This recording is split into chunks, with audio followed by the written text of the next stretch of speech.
প্রিয় দর্শক, সূরা কাউসার দিয়ে যে কোনো মানুষকে আপনি বাধ্য করতে পারবেন, নিজের আয়ত্তে আনতে পারবেন, তাকে বশ করতে পারবেন, যেটা সূরা কাউসারের একদম সিক্রেট গোপন একটি আমল আজকে আপনাদের মাঝে শেয়ার করবেন। যেটা করলে মাত্র 3 দিনের ভিতরে যে কোনো মানুষ আপনার দিকে ছুটে আসতে বাধ্য হবে ইনশাআল্লাহ তাআলা।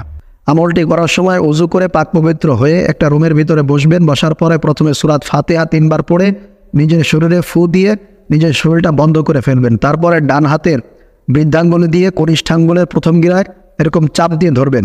চাপ দিয়ে ধরার পরে সূরা কাউসার পড়বেন। পড়ার সময় অবশ্যই যাকে আকৃষ্ট করতে চান তার নাম, তার বাপ মার নাম মনে মনে স্মরণ করে একটা ফু দিবেন। ফু দিয়ে হাতটা এরকম বন্ধ করে রাখবেন। এরপর আবার ছেড়ে আবার সূরা কাউসার পড়ে আবার এরকম ফু দিবেন। এরকম করে 21 বার পড়ে 21টা ফু দিয়ে আপনি তার নাম স্মরণ করবেন। দেখবেন যে ইনশাআল্লাহ মাত্র 3 দিনের ভিতরে আপনি ভালো একটা রেজাল্ট পাবেন। আপনার জন্য সে পাগল হয়ে যাবে ইনশাআল্লাহ।